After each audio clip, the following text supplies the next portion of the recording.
Good afternoon, everybody. We're so excited to host this conversation, this pivotal discussion today, speaking truth to power.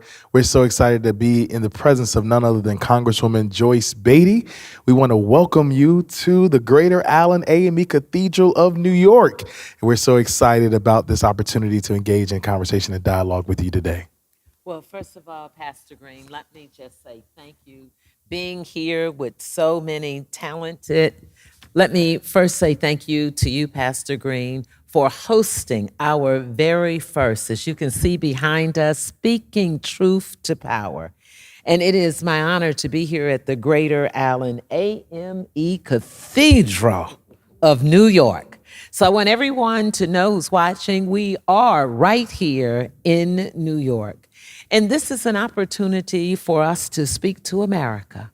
And we're going to speak to America from the voices, from the consciousness of Black Americans. And so we don't have a written script today. So I'm going to say to each of you, if we're going to have a dialogue, let's keep it real. Let's speak truth to power. When we think about your generation, Pastor, your generation, and my generation, let's talk about when we think about this great America that we live in. But let's also talk about the effect of the policies, the things we do in the United States Congress where I serve. How does it affect you, your community? And Pastor, what can your community, religious leaders like yourself, and members of Congress like myself, what should we be doing to speak truth to power, whether it's the economy or healthcare or education or a woman's right to reproductive rights? What is it we should think about? Climate justice, civil rights. Think of the leaders of your time and think about what affects you and your community, our communities. Okay, so, Pastor. Amen. We're excited. And this is just such a pivotal moment for this discussion to take place when we're talking about speaking truth to power and what our nation is reeling with right now and how our society is grappling with so much change. And so we have gathered some of the best and brightest minds of our community and voices who are on the ground and who are working and building a beloved community and really speaking truth to power in their own areas. And so we just want to go around to allow them to introduce themselves so we know and so the nation will know who is a part of this pivotal conversation. Let's start with you, Dr. Garner. Good afternoon, everyone. My name is Dr. Donald Garner, and I have the privilege of serving as the minister to the young adults and the college students here at the Greater Allen A.M.E community or cathedral. And in addition to that, I am an urban faith leader. I am a professor at the university here at Fordham University and also an entrepreneur. So wear a lot of hats and have a lot of, lenses in which I'm looking at the world right now. Greetings. My name is Reverend Anisha Jacko. I am part of the ministerial team here. I am also an urban school leader of an elementary school in our community. I also chair education as part of our Jack and Jill of Queens, in addition to a part of the education with our Delta Sigma Theta sorority in Queens as well. Also, just so many of our OSG, off-school grounds community, where we lead and connect with school leaders all across the world. And I'm so proud and happy to join this conversation today. Good afternoon, everyone. My name is Brandon. I'm from Queens, New York. I graduated from SUNY Westbury with a degree in criminology. And I also now have transitioned into the arts with modeling and acting. So it's a pleasure for me to be here and to be able to share my thoughts with everyone.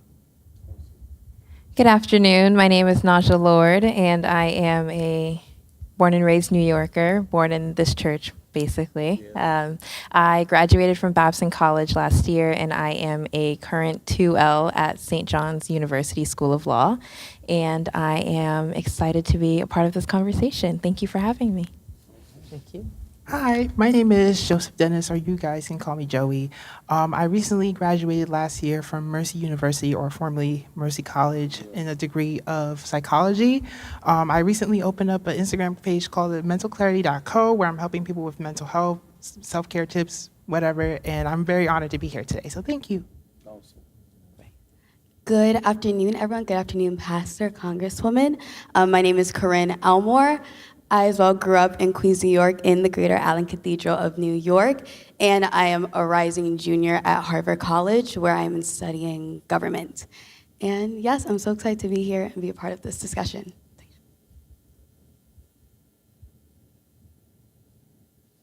Hello, everyone. My name is Neota Walton. I'm currently, oh my God, sorry.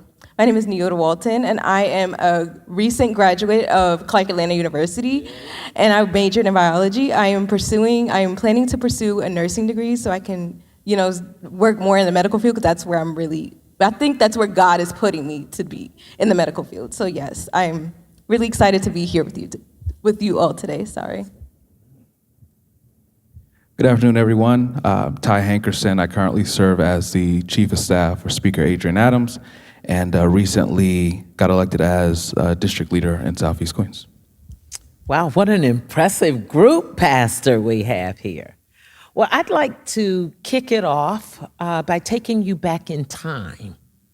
So most of you, probably maybe not any of you, were born in 1963, 64, 65, a time of civil rights, a time of voting rights, a time that allowed us to really learn how to express ourselves. So if we fast forward today, and we're still fighting in your time for voting rights, I think it's always important to ask young folks and younger folks what voting means to them, what voting rights. When you talk about education, when you talk about having a ministry, working in government and healthcare, having your own business, all of this means that you're providing a service.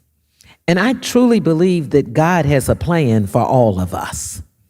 But God also wants to make sure that we plan for ourselves and others. And I believe before we start talking truth to power about the issues, let's talk about what you think the value and the importance of today being able to vote. So we're going to ask a couple of you to address that, and that will lead Pastor and I into another question, and we'll work our way all the way up to a lot of the issues today at this most pivotal time in our country. I guess I'll start. Okay. Wearing my voting shirt, so. Oh, there you go. I truly feel that voting is not just a right, but it's a power. And the moment that someone says, I'm not going to vote, or chooses not to vote, you relinquish your power. And so for me, as a 29-year-old, I've been voting since I was 18.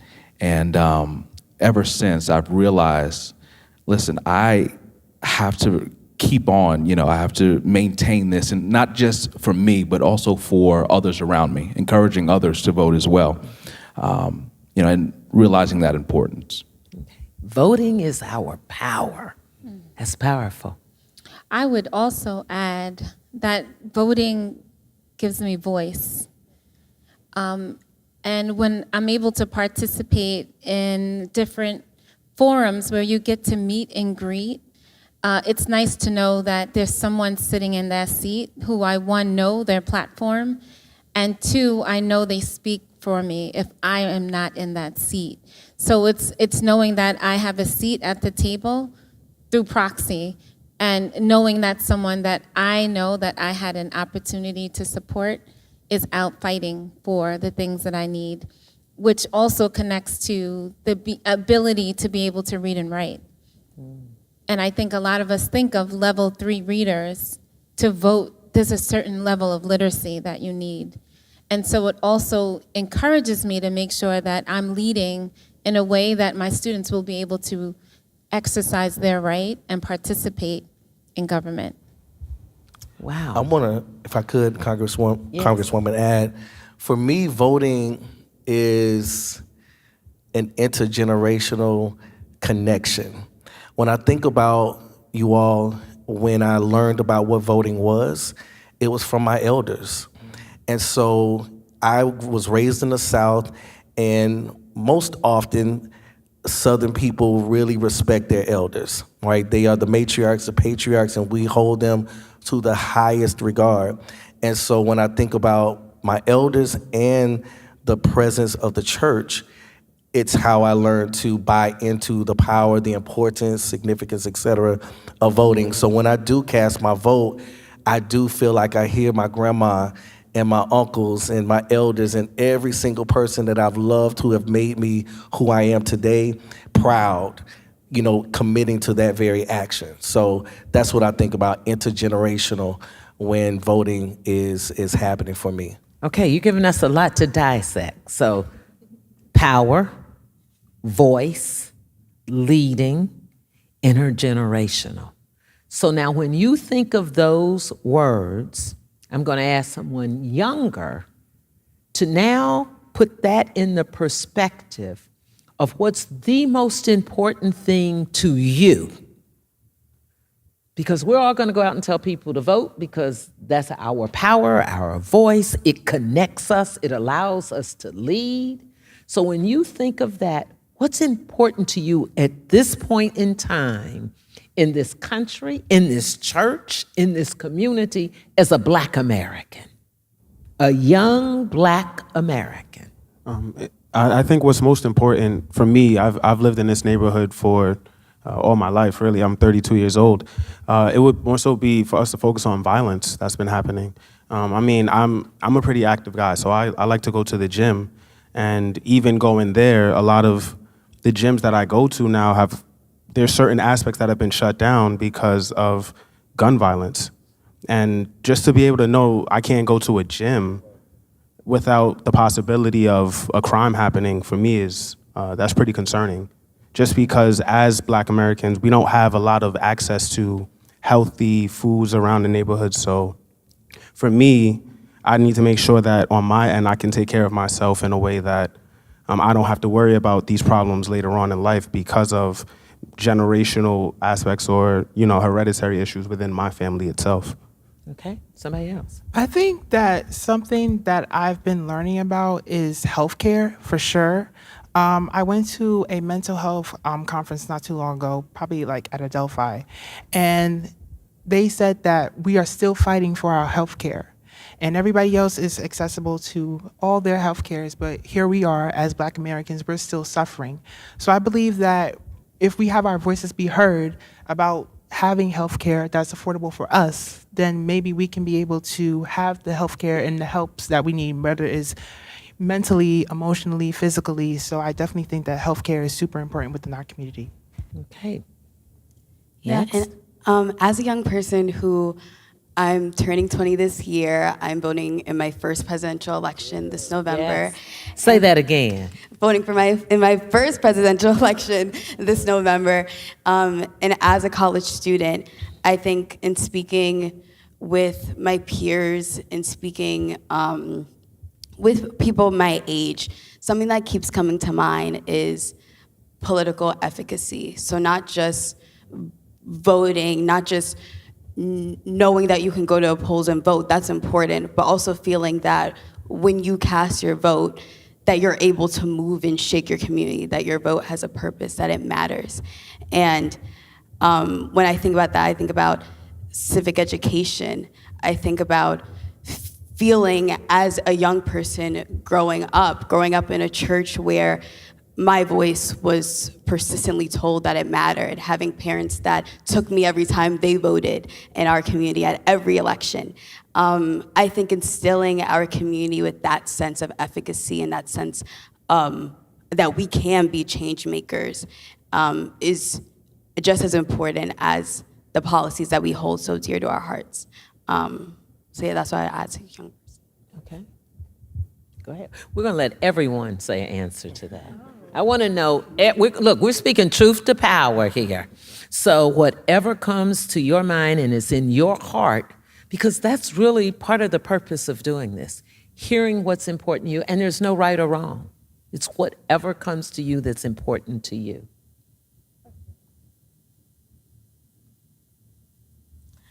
Okay, so I want to piggyback off of what was already stated a little bit. So yes, we mentioned healthcare, and yes, we mentioned your part, but also I want to talk about how you added the education of things not being taught. Also, because now I am currently working at the Allen Christian School, and I'm noticing, that certain things aren't being taught to the kids or being taught in schools anymore. So how are we gonna push our young generation to, oh, yes, voting is important. Yes, but when you get the ability to register to vote, yes, you should go and do it. It's not being advocated or taught enough in schools, I feel. And that's why it's not, being transferred enough to the younger generation from us. So that's why I'm piggybacking off what she said. Education is important in this, and especially in teaching our younger ones who are going to be here when we're not here, that voting is important, that the voice should be heard. Okay, right. Anybody? I was going to say something very similar, but I truly believe that knowledge is power. And after my first year of law school, I learned so many things that I feel like I should have already known. I shouldn't have just learned it just because I'm in law school.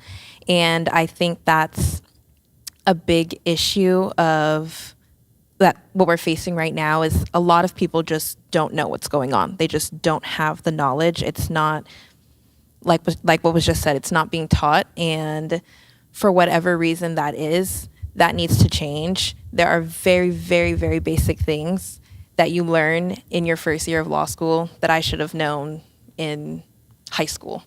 And I think that is a big part of the problem.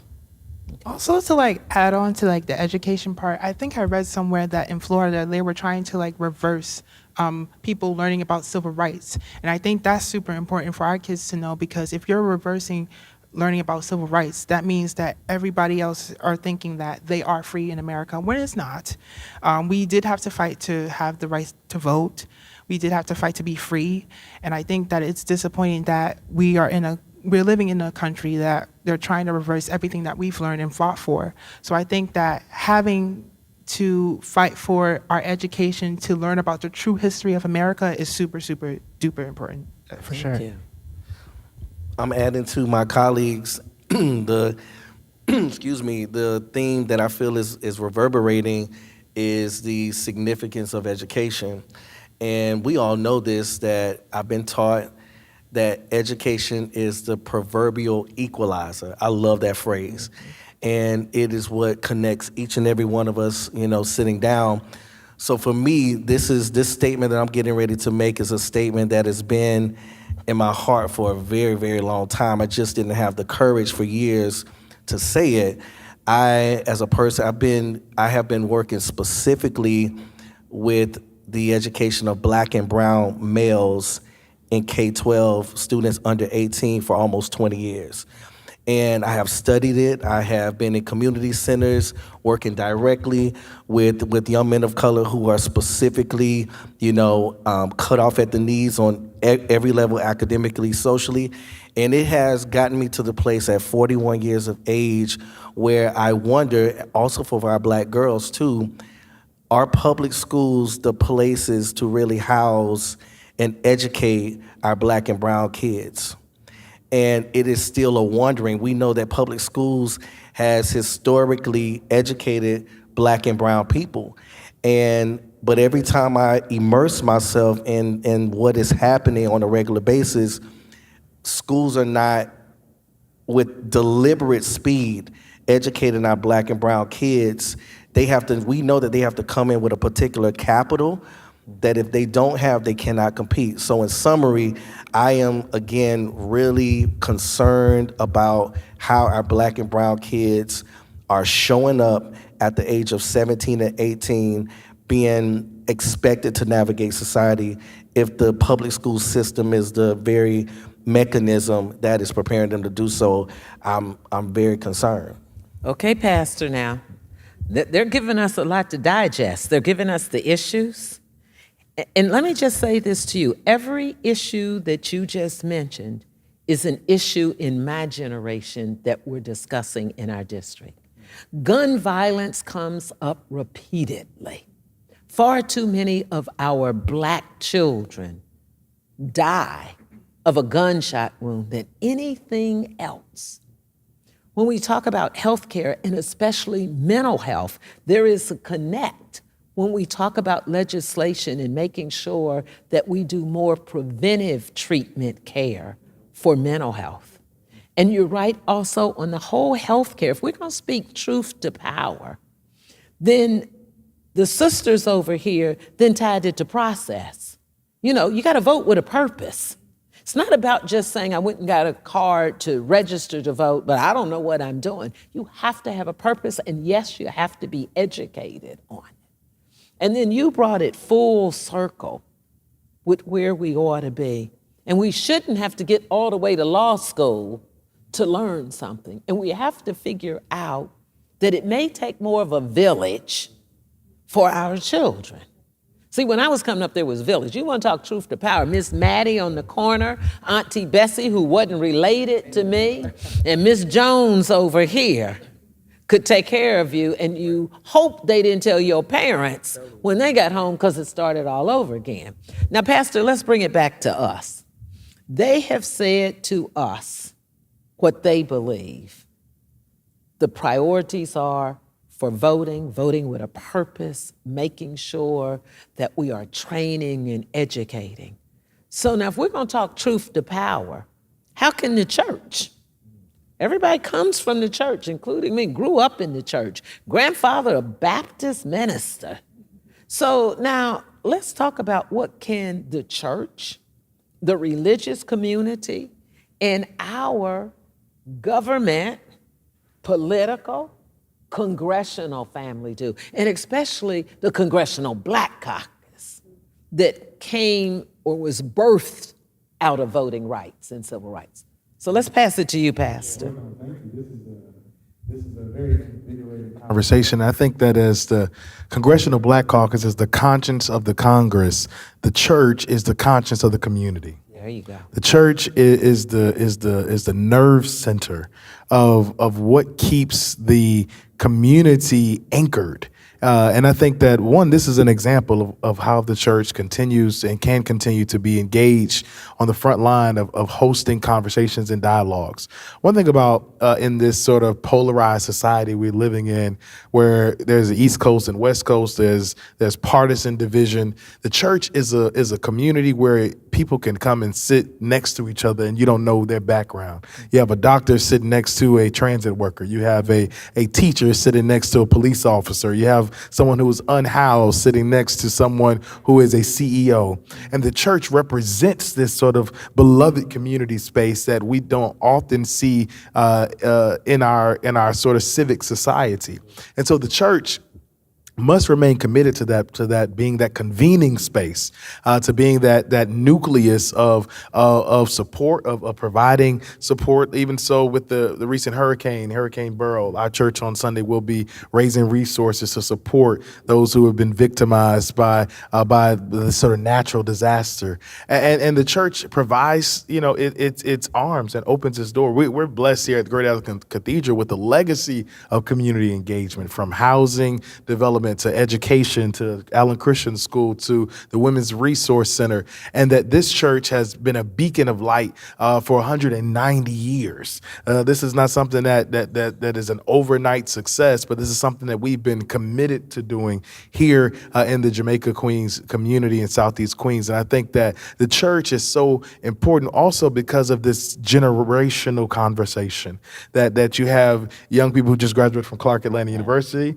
as well as as those who have just retired from active ministry, serving together and loving God's people together. And I think that is what will help us to reimagine this village concept. This will help us to really position our community forward so we're not just polarized by partisan politics or by whether or not we like someone's personality, but we're grounded in the principles and the policies and the vision for America that we wish to bring. And I'll close here because one thing about the church and one thing about faith, perhaps, and what's missing from our civic society is this sort of civic discipleship that gives us a chance to dream again. America is built off an idea. It's built off of hope. It's built off of a concept of faith that unites people. And what's needed is this renaissance of a spirituality that would help to unite our nation in such a dark and dismal time that we find ourselves navigating through. So we're going to go to another issue, but let's try to connect this. Because if you're speaking truth to power, you brought up the Congressional Black Caucus.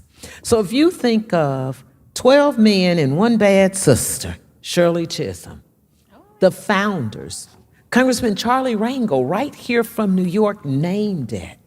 So if we go from 1971 to 2024, Congressional Black Caucus gave us Martin Luther King's Day. It gave us Juneteenth Day.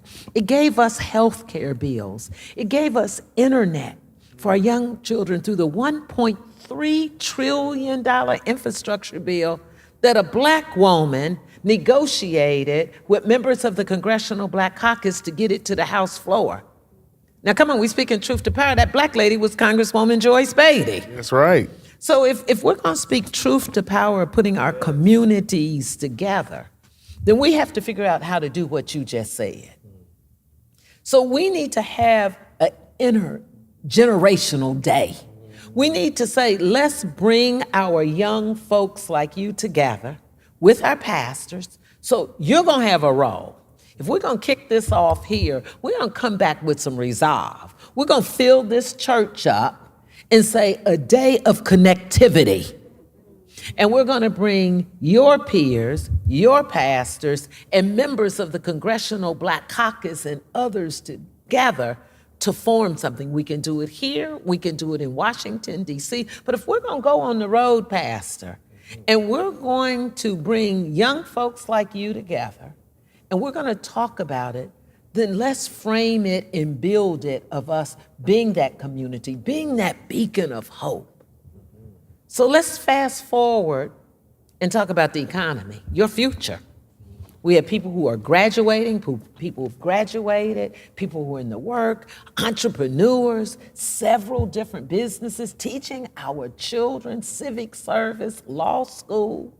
So let's talk about the economics, because that's what we don't talk about enough. We don't tell our young folks how to be prepared when there's a global pandemic. We don't prepare you when you don't get through that interview. We don't prepare you for when the bills come and grandmother and mom or dad or older sibling not there to pay it. And then you become one step from homeless. You're out there, mental health, stress comes in. When I say economy or economic freedom, what does that mean to you? That means, to me, as a mom of two boys, one is 11 and 13, having enough to make sure that they have the opportunities to dream. Okay. And so that means meeting their needs from a school perspective, from a spiritual perspective, but also giving them the opportunity to travel around the world and to find their passion. And so as a mom, I'm not poor enough and I'm not rich enough. And so you're always trying to see, do I have enough to pay for the soccer program? Do I have enough to pay for the language program or the enrichment outside of schools? In our community, you have a latchkey students, and a number of our schools are not Title I, which means if there's not enough money in the budget for programming, you have students that are walking home to an empty home because mom has to work. and it takes 2 hours to get from Manhattan to Queens. It's a transportation desert. So you're going right where I want us to go. So let's make it a little more difficult for the pastor and I. We got a system that fails black kids often. Because if you're not wealthy enough, as you said, and you're not poor, that's when we get the gap. People can fall through the gap. So what should government, politicians, elected officials, let's bring it home, the Congressional Black Caucus, pastors, what should we be doing, in your opinion? Because we want to take this back. I don't want it to be easy. I don't want you to hold back the system. We are the system. So what should the system be doing? Or has the system failed you or your peer group in any way? I mean, let's do a rapid fast of yes or no. Do you think the system has failed someone you know? Yes. Okay. So now let's talk about truth to power. What is it that we're not doing? We're going to do it in reverse. Talk to us as young black adults. Where is the system failing? We've already said, you know somebody the system has failed. What is it that we should be doing? If we really going to talk truth to power, is it legislation? Is it prayer and hope? Is it money? Is it training? What is it? I think also, Congresswoman, we got to start with the truth. As we talk about truth to power, that this country's economic system has been built off of the labor of black bodies. There you go. Exploited black bodies. This plantation capitalism is what Jim Lawson calls it. And so if we talk about economic equity, right, it has to be grounded with a reparative economy. There you go. Equity. Equity. Not equality. Equity. Equity. But Pastor, there's research that shows if students left school by first grade reading on level, you would have over $2 billion brought back into your community. And so if you understand that literacy is connected to mental health, poverty, and overwhelming adult engagement in community, you cannot shy away from the importance of literacy when you talk about economy. Because when you have schools that fail our students, they become adults who are traumatized that need to earn a way of living. And when you don't have that, you have no other choice but to go another route. So are you saying the system and people who don't look like us are failing us oftentimes, and because we know there is still systemic racism, that we live in a time and a place that's very much like the place my grandparents, my parents, and I grew up still exists today? Let's bring it out here. Let's bring the elephant out. Do you believe that there is still racial discrimination? Do you believe that many students don't have what they need, whether it's funding, whether it's the education, because we're not always afforded the same opportunities? Well, I mean, to start with that, there's definitely still racial discrimination. I mean, we see that there's jail cells that are filled with mostly black and brown Americans, but yet we have a candidate who has these same issues, and he's able to not only run and be the president, but then, felons can't vote. So there's definitely inequality in that aspect, just that we don't have the same opportunities as maybe a, Caucasian, and I kind of want to just bring that towards what I think we need to do in the church is we need to start preaching back to the root.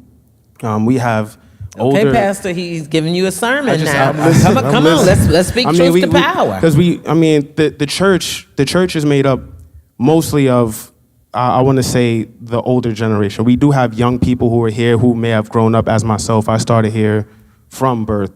So, a lot of the times we may be afraid to preach about certain things because we don't know what the outcome or how people may feel about it. But at this point, we're in damage control. We have to try and fix things, and sometimes we do have a lot of stubborn older people in the congregation who they hear things, but they don't want to change because that's just what they've known for all their time. But I think if it comes from the pastor, that might make them change a little bit and say, okay, well, if he's saying it, although we are around the same age, hopefully they'll be receptive of it. I think that not only is there like systemic racism, I feel like our voices are not being heard. I feel like we try to like advocate for so much, such like for FAFSA, we were supposed to get like the student aid. We never got that. They're still fighting for that. And I feel like we need to still be able to like have our voices heard and be taken seriously, because I feel like sometimes we're not taken seriously a lot, especially like when it comes to like my job. Like I'm a direct support professional at a residency not too far from here. And we have to fight to like get higher paying, because recently last year we went from $16 to $18.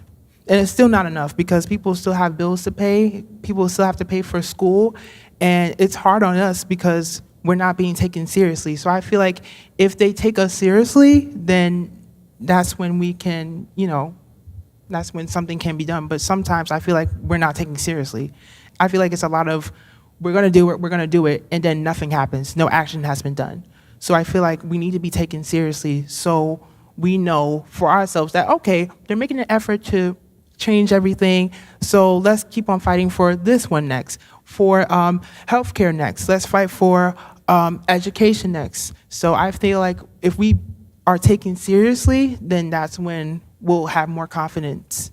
And I feel like younger people will probably have more confidence when it comes to voting, because I feel like with our president, he has promised so many things and nothing has been done. So I think if we're promised a lot of things, then that's when action can be done. Well, I think that's a good point, but I'm going to go back to your point about being educated and finding things out. I think we have to do a better job, because you mentioned several things that has actually happened.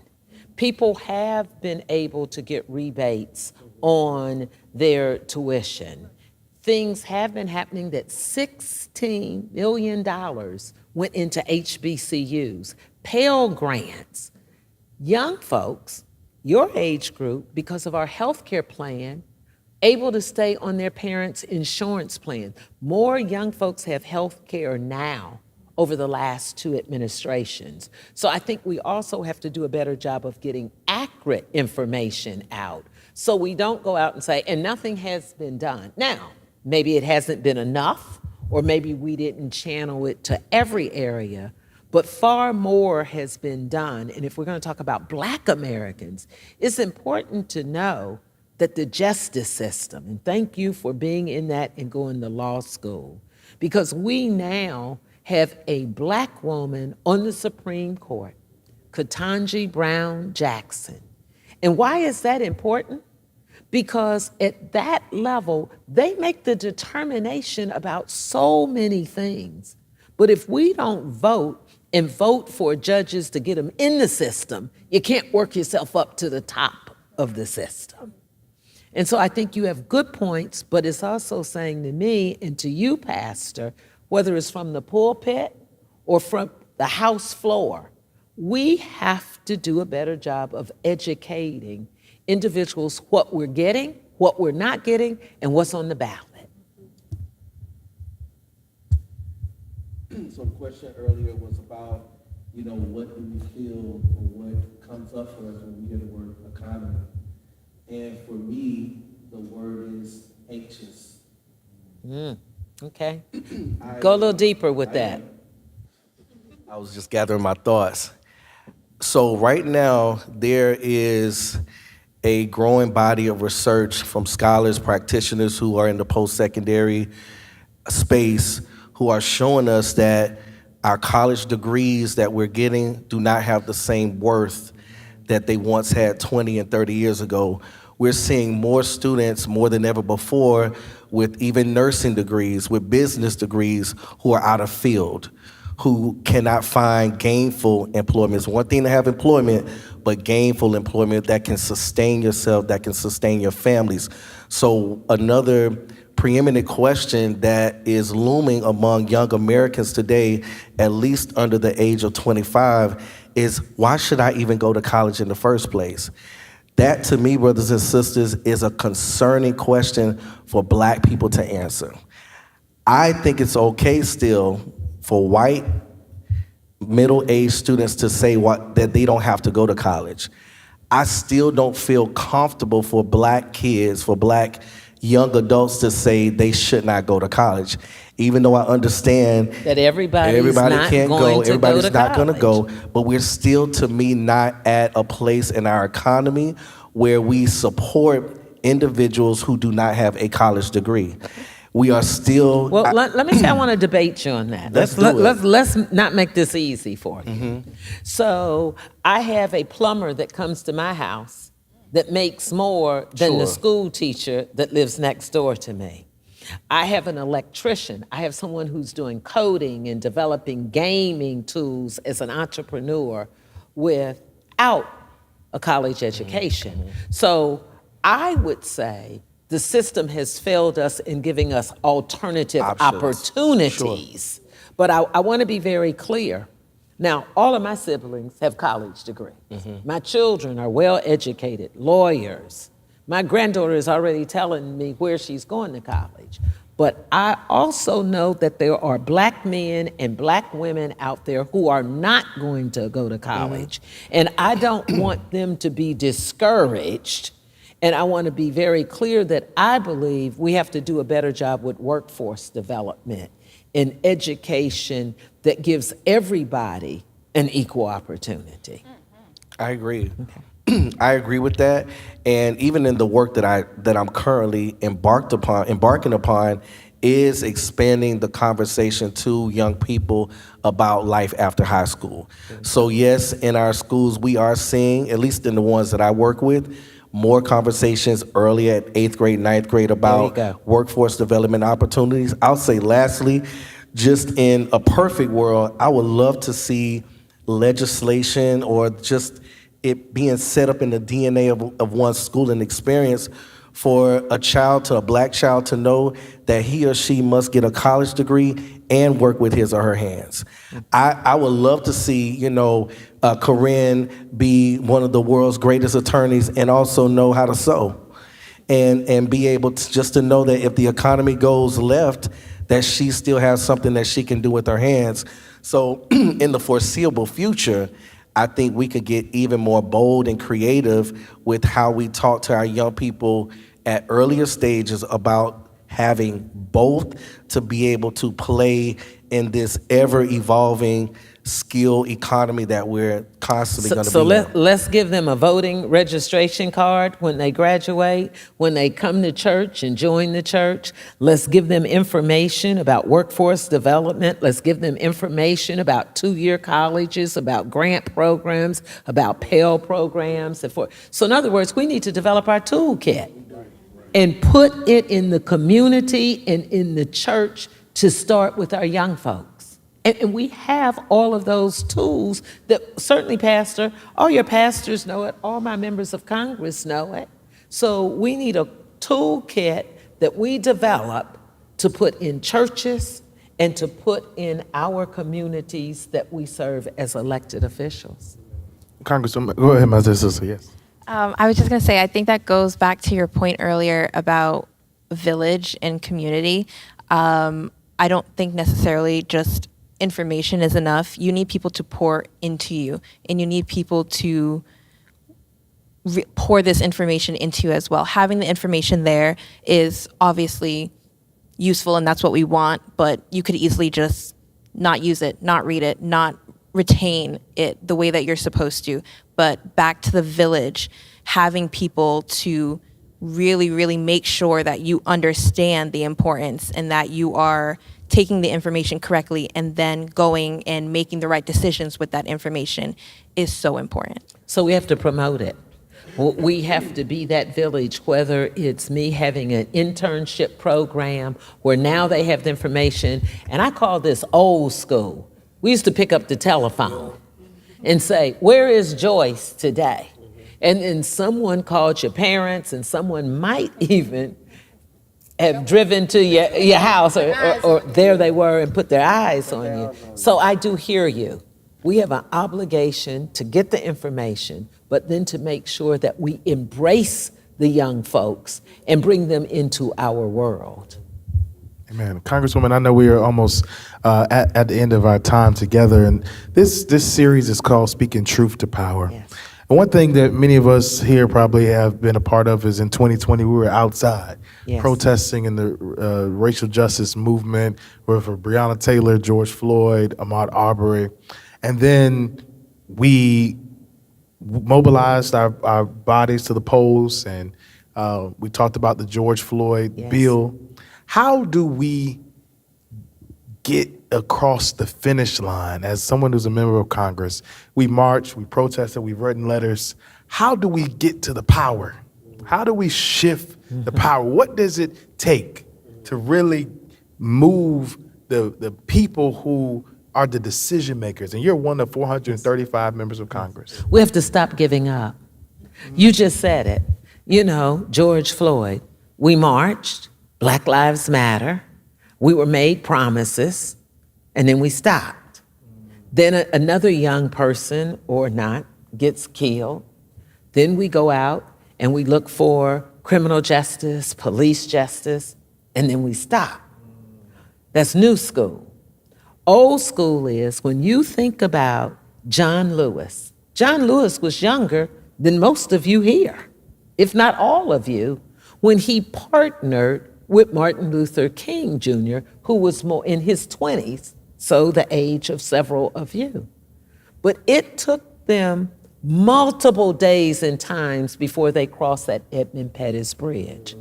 See, they got there the first time, and then something happened. They turned around, but they didn't go away. They reconvened. And then they went back again, and they got a little further. But this time, as you know, they were met with dogs and hoses, and they weren't prepared for that.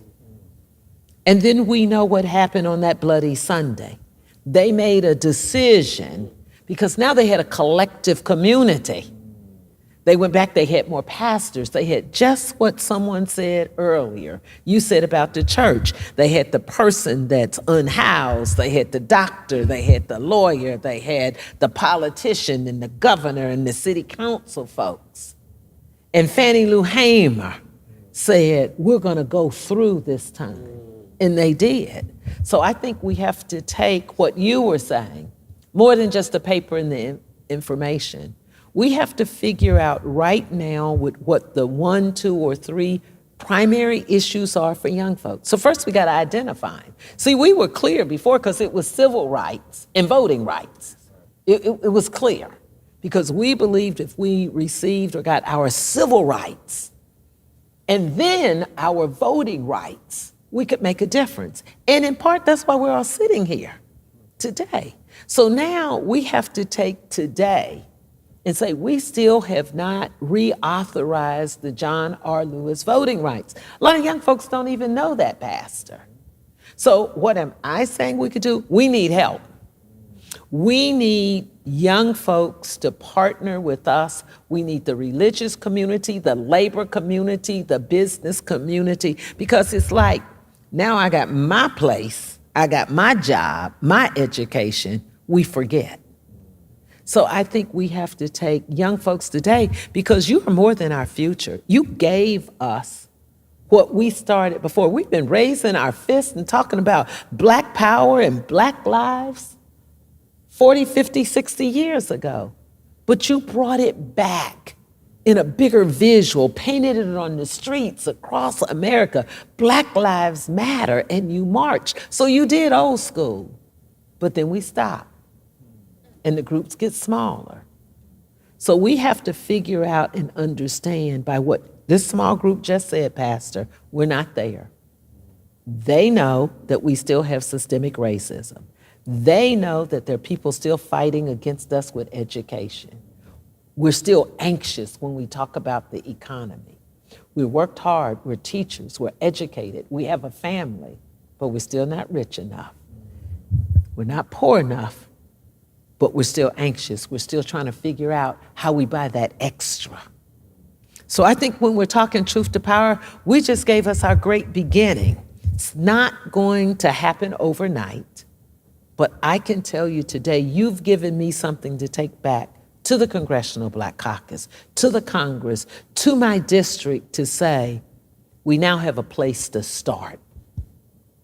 Pastor, you get the last word. Oh, thank you so much, Congresswoman Beatty, for this rich discussion. I want to thank all of our discussion partners, our panelists, and those who represent the best and brightest, not just the GAC community, but the larger New York City community and really the world. And I want to just thank the entire team who helped pull this together. And I believe that this is just the beginning and the spark of what will continue. We know what we're up against this year as it relates to a presidential election. And so we're going to do all we can to mobilize our communities, to mobilize our constituents, to mobilize our church, so that we are on the front line of helping to build the beloved community and the world we look to see and live in beyond. So thank you so much. Thank you. This is our Truth to Power. Martin Luther King said, "It is not where you stand in times of comfort and convenience." That's where we're standing today. But it's the actions you take during times of controversy and challenges. Right now, we're in the most critical, pivotal, consequential time of our life. So let's go vote. Let's make a difference. Let's stand up for truth to power and justice. And you heard it right here at the Greater Allen A.M.E. Cathedral of New York. I'm Congresswoman Joyce Beatty, and I approve this message.